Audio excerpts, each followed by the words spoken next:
Hello વિદ્યાર્થી મિત્રો, પૂજા વિદ્યાલયમાં આપ સૌનું હાર્દિક સ્વાગત છે.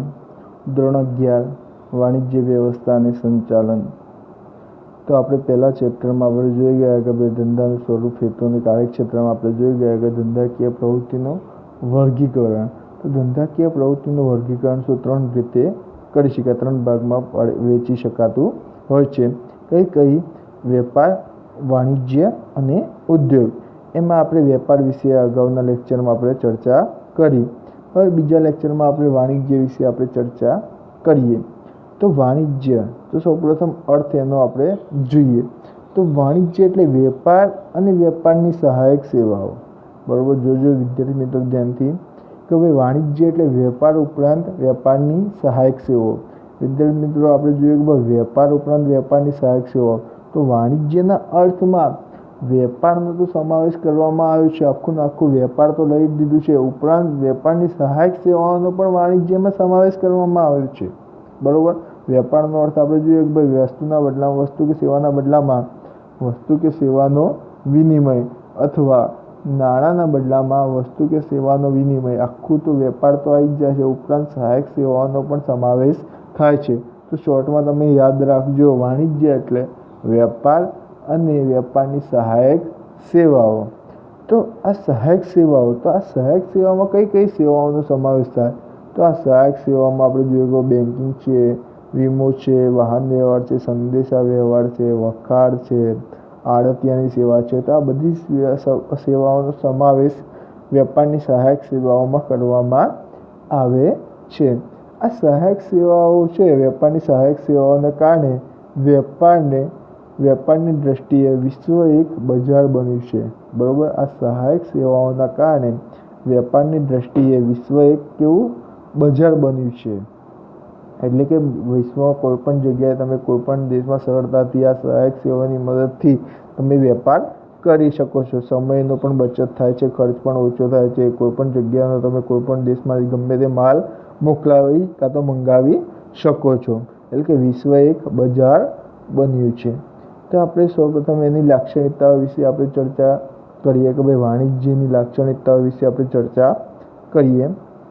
તો પહેલી છે, વાણિજ્યના શબ્દમાં વેપારનો સમાવેશ થાય છે. આપણે વિદ્યાર્થી મિત્રો જોઈએ કે ભાઈ વાણિજ્યની વ્યાખ્યા આપણે જોઈ.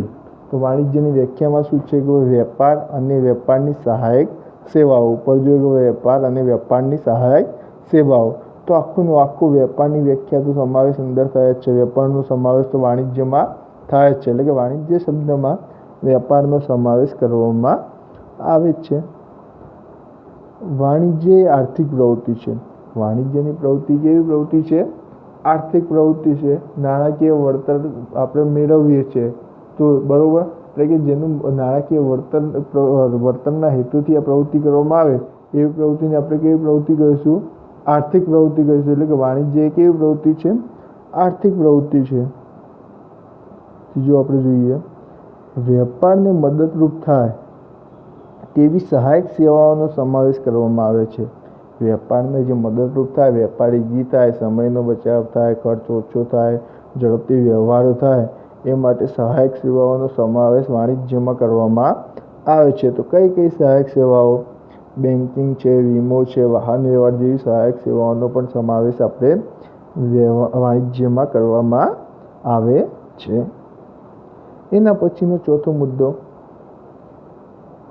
વસ્તુના સમય અને સ્થળ ઉપયોગિતામાં વધારો થાય. વસ્તુનો સમય અને સ્થળ ઉપયોગિતામાં વધુ થાય. એટલે કે સમયનો બચાવ થાય, સમયસર બજારમાં માલ બી મળી શકે, સ્થળનું મૂલ્ય પણ વધે.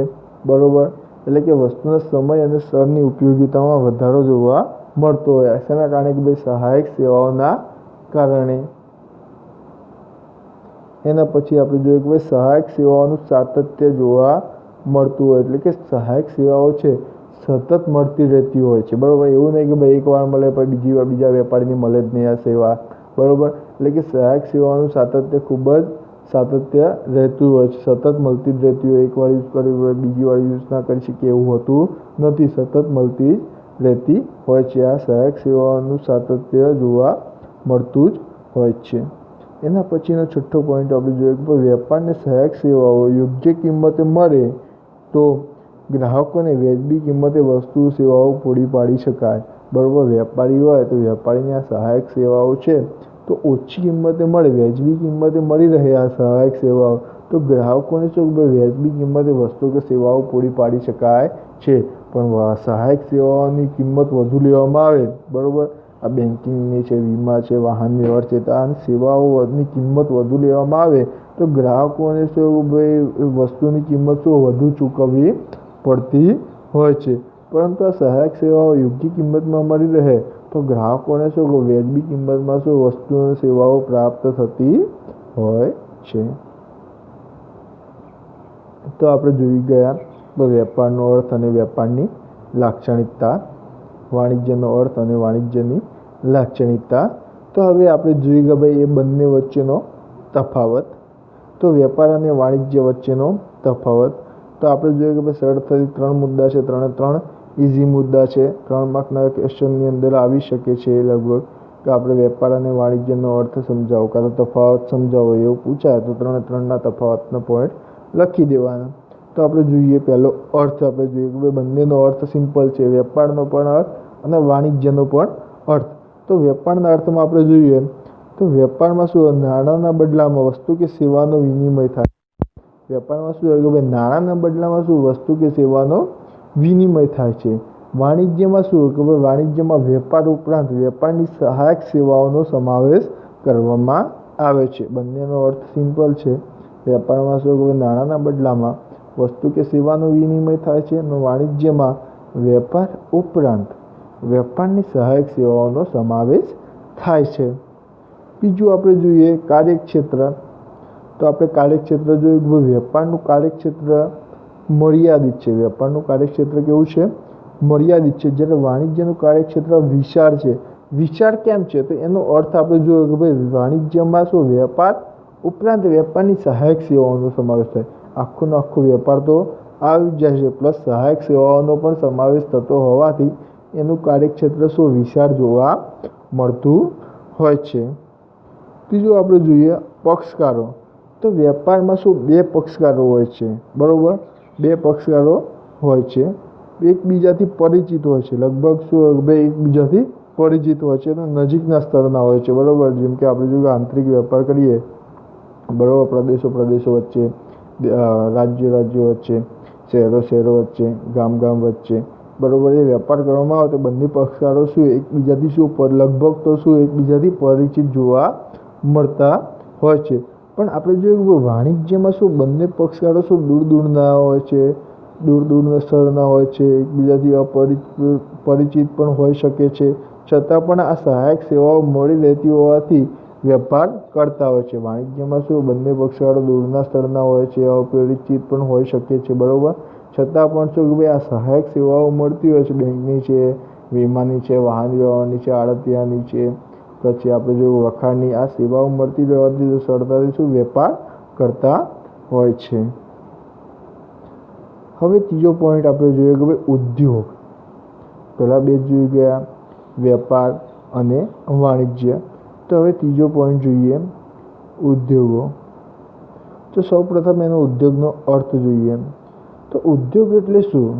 તો માનવ જરૂરિયાતો સંતોષવા માટે કાચા માલ ઉપર વિવિધ પ્રક્રિયા દ્વારા ઉત્પાદન કરી પુષ્ટિગુણનો ઉમેરો કરવાની પ્રક્રિયા એટલે ઉદ્યોગ. માનવ જરૂરિયાતને સંતોષવા માટે આપણે શું કરીશું? કાચા માલ ઉપર શું વિવિધ પ્રકારની પ્રક્રિયા કરશું, એનું ઉત્પાદન કરીશું, એમાં પુષ્ટિગુણનો ઉમેરો કરશું. એવી પ્રક્રિયાને આપણે શું કહીશું? ઉદ્યોગ તરીકે આપણે ઓળખશું. જેમ કે આપણે એક્ઝામ્પલ આપણે લઈએ તો શું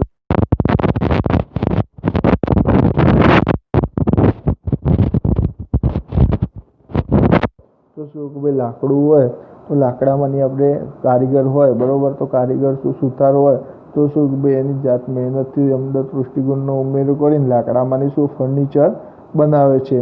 એટલે શું લાકડામાંની ફર્નિચર ઉત્પાદન કર્યું તેનો શું ઉદ્યોગ કહેવાય. કાં તો બીજું છે કાચા રૂમાંથી શું કાપડનું ઉત્પાદન કરવું. કાચું રૂ હોય એનું શું કાપડ બનાવવામાં આવે તો એને શું ઉદ્યોગ કહેવાય. એમાં પુષ્ટિગુણનો ઉમેરો કર્યો. હવે આપણે જોઈએ કે ભાઈ વેપારની ઉદ્યોગના લક્ષણોમાં આપણે કયા કયા લક્ષણોનો સમાવેશ કરવામાં આવે છે. તે 1 માર્કના ક્વેશ્ચનમાં પૂછી જાય કે ઉદ્યોગના લક્ષણોમાં ઉત્પાદન છે, આર્થિક પ્રવૃત્તિ છે, કાચા માલના સ્વરૂપમાં ફેરફાર થાય છે, વિવિધ વસ્તુઓનું ઉત્પાદન થાય છે, દૃષ્ટિગુણનો ઉમેરો કરવામાં આવે છે. આ ઉપરાંત માનવ શ્રમ છે, કુદરતી સંપત્તિ અને યાંત્રિક સાધનોનો ઉપયોગ, આ બધાનો સમાવેશ ઉદ્યોગમાં કરવામાં આવે છે. તો આપણે યાદ રાખજો કે ઉદ્યોગના લક્ષણો કયા કે ભાઈ ઉત્પાદન કરવામાં આવે છે, કુદરતી વસ્તુનું ઉત્પાદન કરવામાં આવે.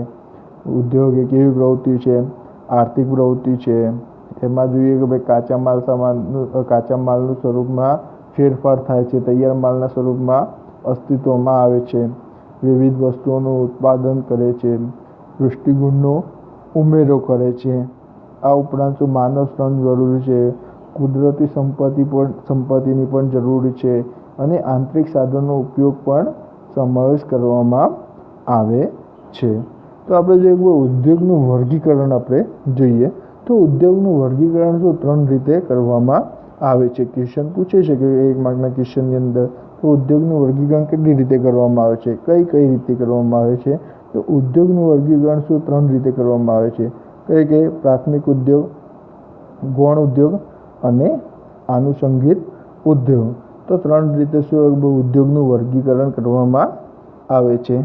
તો પહેલાં આપણે જોઈએ પ્રાથમિક ઉદ્યોગ. તો આ ઉદ્યોગો મૂળભૂત ઉદ્યોગો છે જે સમુદ્ર, જમીન, હવા સાથે સંકળાયેલા હોય છે. જે સમુદ્ર છે, જમીન છે અને હવા સાથે સંકળાયેલા હોય છે અને કુદરત ઉપર નિર્ભર રહીને ઉત્પાદન પ્રવૃત્તિ કરતા હોય છે. આવા ઉદ્યોગોમાં કુદરત ઉપર નિર્ભર રહીને ઉત્પાદન પ્રવૃત્તિ કરતા હોય છે. તેવા ઉદ્યોગોને આપણે પ્રાથમિક ઉદ્યોગ કહી શકાય છે. જેમ કે આપણે એક્ઝામ્પલ લઈએ તો જમીન ઉપર ખેતી કરીએ છીએ તે કેવો ઉદ્યોગ છે, પ્રાથમિક ઉદ્યોગ છે. પશુપાલન ઉદ્યોગ છે, પ્રાથમિક ઉદ્યોગ છે. મરઘા બતકા ઉછેર છે એ પ્રાથમિક ઉદ્યોગ છે. દરિયાઈ સંબંધિત જે મત્સ્ય ઉદ્યોગ છે એ કેવો ઉદ્યોગ છે, પ્રાથમિક ઉદ્યોગ છે. બરાબર. પ્રાથમિક ઉદ્યોગના ઉદાહરણ પણ પૂછાઈ શકે છે. તે પણ તમે સરળતાથી લખી શકો છો કે ભાઈ જમીન, સમુદ્ર અને હવા સાથે સંકળાયેલા છે અને કુદરત ઉપર નિર્ભર રહીને ઉત્પાદન પ્રવૃત્તિ થાય છે. તો તેવા ઉદ્યોગોને પ્રાથમિક ઉદ્યોગ કહે છે. એક્ઝામ્પલ પણ તમારે લખી દેવાના. એના પછીનો આપણે જોઈએ બીજો વર્ગીકરણનો પ્રકાર ગૌણ ઉદ્યોગ. તો આપણે જોઈએ ગૌણ ઉદ્યોગ એટલે શું કે ભાઈ વિવિધ પ્રકારના યંત્રો અને ટેકનોલોજીની મદદ લેવામાં આવે છે. શું કે ભાઈ વિવિધ પ્રકારના યંત્રો અને ટેકનોલોજીની મદદ લેવામાં આવે છે અને કુદરતી સંપત્તિને વપરાશયોગ્ય બનાવીને ગ્રાહકને પહોંચતી થાય તે દરમિયાન કરવામાં આવતી પ્રવૃત્તિ એટલે ગૌણ ઉદ્યોગ. વિવિધ પ્રકારના યંત્રો અને ટેકનોલોજીની મદદ લેવામાં આવે છે અને કુદરતી સંપત્તિનો વપરાશ યોગ્ય વધુ બને, બરાબર, અને ગ્રાહક સુધી પહોંચતી કરવામાં આવે તો તેવી પ્રક્રિયાને ગૌણ ઉદ્યોગ કહેવામાં આવે છે. દાખલા તરીકે આપણે જોઈએ તો ખાતર ઉદ્યોગ છે, રંગ રસાયણ ઉદ્યોગ છે, રંગ ઉદ્યોગ છે, સ્ટીલ ઉદ્યોગ છે. તો આ બધા ઉદ્યોગો ગૌણ ઉદ્યોગના ઉદાહરણ છે. તો બીજું પણ એક્ઝામ્પલ આપણે લઈએ કે ભાઈ ખેતી કરવામાં આવે, કોઈ પણ જમીન ઉપર ખેતી કરી અને ઘઉંનું ઉત્પાદન કરવામાં આવે તો એને શું કહેવાય, પ્રાથમિક ઉદ્યોગ. ઘઉંને કે ભાઈ આપણે ઘરઘંટીમાં દળીએ, બરાબર, ટેકનોલોજીનો ઉપયોગ કર્યો અને ગ્રાહકને વધુ નજીક લાવવામાં આવે, બરાબર, વધુ વપરાશયોગ્ય બનાવવામાં આવે. ઘઉંને આપણે ઘરઘંટીની અંદર દળી નાખીએ અને લોટ બનાવવામાં આવ્યો, લોટ કાં તો મેદો બનાવવામાં આવે તો એને શું કહેવાય, ગૌણ ઉદ્યોગ કહેવામાં આવે.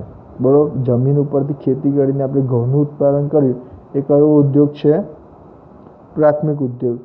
ઘઉંનું આપણે